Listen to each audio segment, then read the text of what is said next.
Some hunters found a boy in a ditch on the side of the road, and all signs seemed to indicate that he had died from alcohol poisoning. The boy had clearly suffered more than the alcohol, as his eyes were sunken in and purple, as his nose was crusted and bent. But the blue coloring of his vomit-stained face was the most apparent aspect of his ghoulish visage.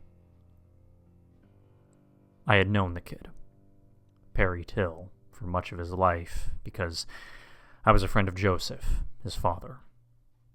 Hell, I was even invited to Perry's 17th birthday less than a year back, even if I couldn't attend. The boy called me uncle, and I tried to do the best I could for him, but I never knew how much he really needed in his last few days alive. Joseph and I have no familial connections. We certainly weren't raised similarly, but we both found ourselves at the end of the line in a dead-end town.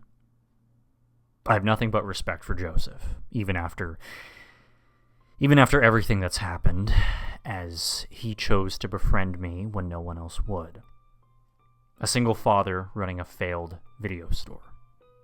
I met him after sleeping in his parking lot back when I lived out of my car. He set me up with a job at his store and some money to sleep at a motel, and I just managed to stick to him like a leech. Perry was just 4 around this time, a miniature of his dad with the same short, straight straw hair, the same big hazel eyes, and even wearing similar jeans and shirts. I mean, the kid idolized Joseph, so it wasn't much of a surprise when he began emulating the same obsessions. Now, Joseph had gone to film school and had planned on being an independent director, and while that dream never planned out, it never really died either. I've seen a few flicks in my day, even consider myself a Kubrick fan for all that's it's worth, but Joseph really knows his stuff. See, he has always avidly collected Criterion films, and he has lectured to me, on multiple occasions, mind you, about the works of Eisenstein, Cocteau, Ozo.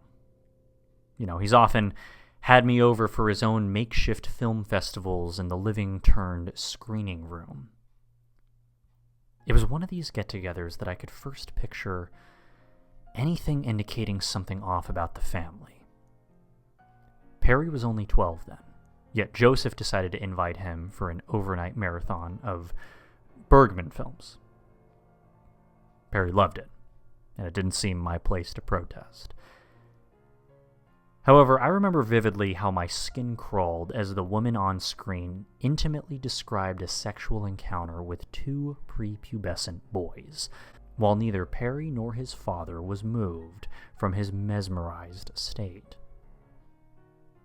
Over the years, I was invited many times to act, either as staff or, in the traditional sense for Joseph's, many film projects. Of the dozens of projects he tried, I doubt he finished one, though if he did, I never saw it complete.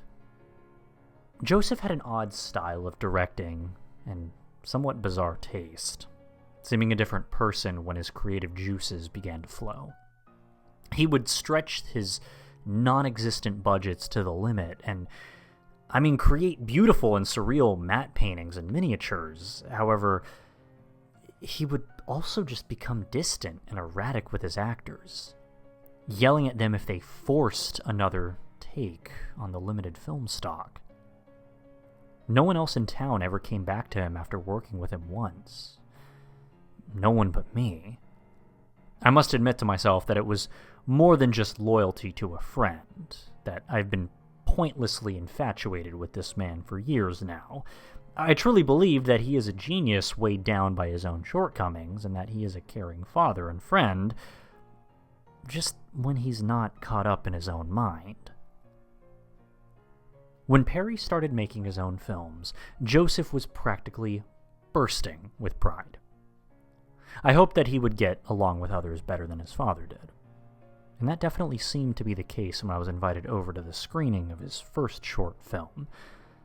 The kid's taste definitely mirrored his father's, as the movie was a little horror story called The Sound Diary. And as far as I can remember it, the basic plot was that a man kept writing down his thoughts into a little notebook. And as soon as his pen touched paper, a strange noise would sound. The noises were all very well done, and only one of which I could really place, that being the sound of the engine on my old truck starting turned down a few octaves. I don't think he really knew how to end the movie, though, because the man ended up just killing himself. And we never learned where those sounds were coming from.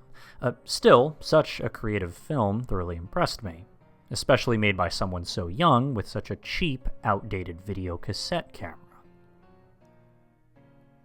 It was after this first project that Perry started working at the video shop as a more serious job, as he'd only done the odd chore or two up to this point. Him working at the shop was also when we really began to warm up to each other, enough for him to call me Uncle without his father's provocation. I mean, he was a hard worker, but, from time to time, I'd indulge the kid by just sitting down and letting him drone on and on about all of his ideas for movies. Eventually, he started spicing these conversations up by sharing with me a little fascination he had. It was a semi-common experience, but sometimes customers would accidentally, and sometimes intentionally, leave the wrong disc in a case. Perry had made it a habit to look through cases for misplaced films, though only finding a few interesting things in most cases. It was a little hypnotic to hear him describe in excruciating detail the weddings of people he'd never met and now kept on a shelf at home. He never bothered to look for the original owners, and, truth be told, they never tried to retrieve any of the tapes, to my knowledge. It took a year of this before he found the skinny tape, as we'd come to call it. Yet for all intents and purposes, the thing must have been there all along. He had been browsing through the dusty VHS section when he discovered an out-of-place tape in the box for The Seventh Seal. It was an average tape in appearance, yet had skinny written on the side in neat block letters, obviously drawn with a Sharpie. At least 2 weeks passed before Perry decided to show the movie to me, and at that time he admitted to watching it a dozen times.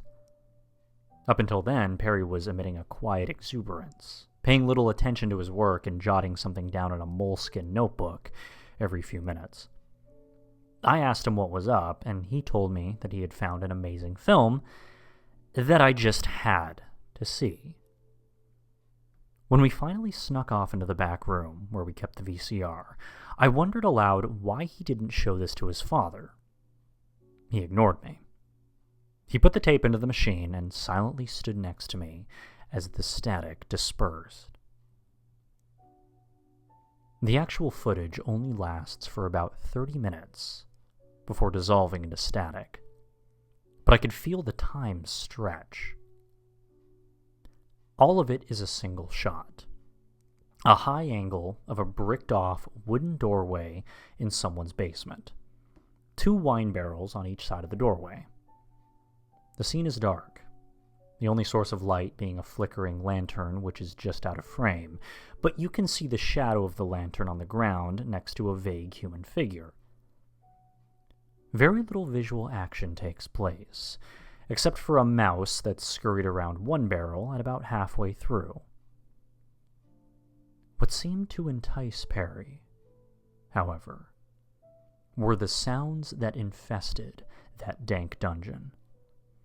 The basic atmosphere is composed of dripping water, quick enough that it was probably raining at the time of filming, and shallow breathing that suggests the camera operator's presence. After a while, you adjust to these sounds, as they melt into the background with the accompanying events. It takes a few minutes, but soon after the tape begins, you hear a low moan arise from behind the red brick barrier. A violent yank of chains follows, and about 5 times it seems someone or something is trying to break its bonds. The thing behind the wall resigns, and you hear a grunt followed by the jingle of tiny tin bells. At this time, the mouse scurries past, and the thing must hear it because it produces another moan, more guttural now and accompanied by more yanking of chains. Once again, the jingle of tin bells. It seems quiet for a bit, but slowly you begin to hear growing sobs, dry and pleading. And it's faint, but little before the end, a small, effete voice whispers, "Jack, Jack," while the sob continues. After that, the background noise takes over again, before quickly cutting to black, followed by static. Now, this felt like something Perry could have made, yet somehow off. Perhaps that was what enticed him so much about it, as I could see that he wanted to play it again as soon as it had ended. I told him that I found it quite strange and disturbing, to be honest, but he didn't seem to register that. Soon after that, Perry halted the project he had been working on, supposedly his would-be third film about a man living in a transparent hallway between the front doors of 2 suburban homes.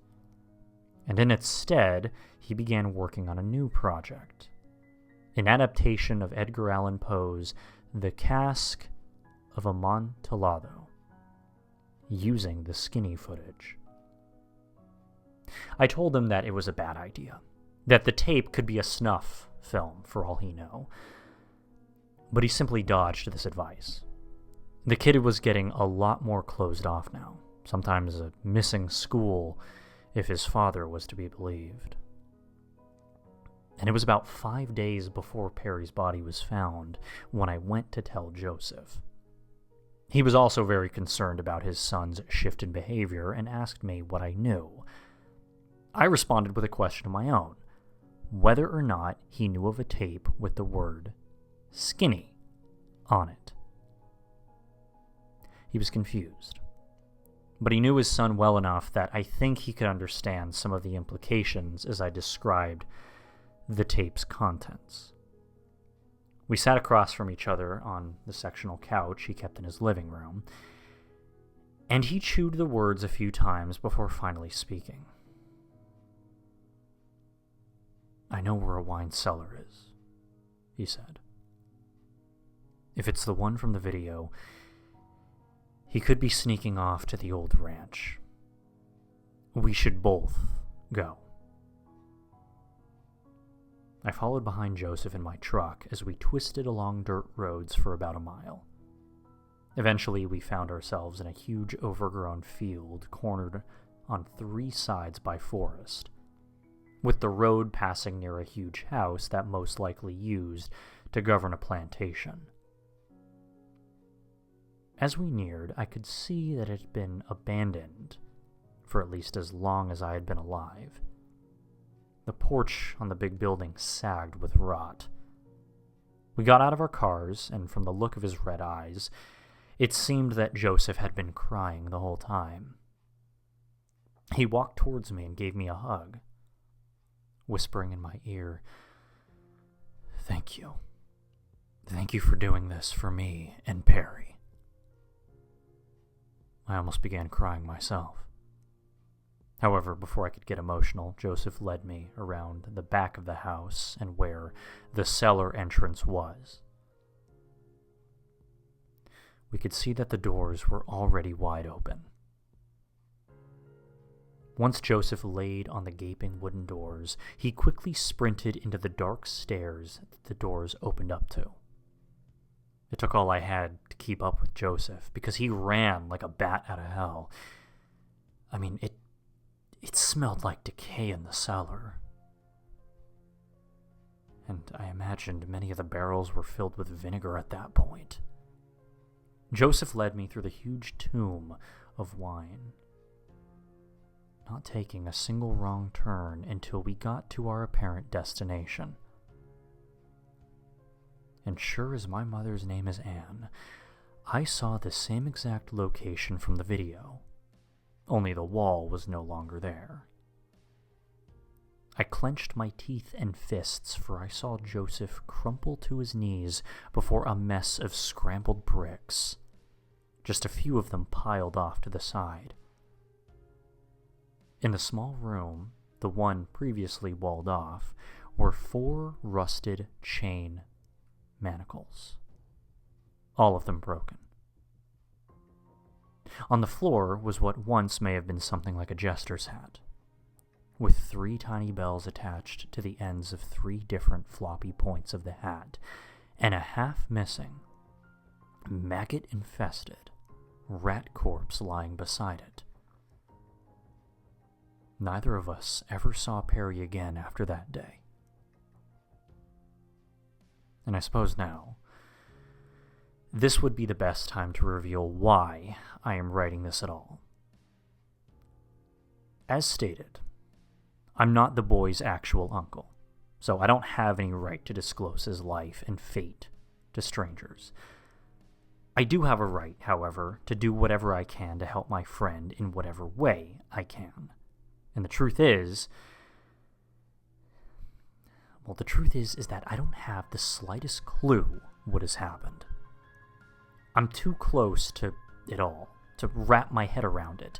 I don't have time to figure it out, though, as a certain event occurred soon after Perry's body was discovered. Joseph invited me over to his house once more. I found him quietly waiting in the living room, the skinny tape sitting on the table before him. It looked more beat up than when I first saw it. Overused, apparently found hidden under Perry's bed while cleaning out the room. Joseph said that he was sorry he hadn't told me earlier, that he had realized as soon as I had described the tape. He was the one who made it. I didn't know what to ask him then, and I still don't. We just stared at each other for minutes. He looked like he was twice my age, and he had gigantic bags beneath his eyes. I don't think he has slept once since the day he learned of his son's death. And finally he said to me, "I want to finish the movie. I need to. For Perry.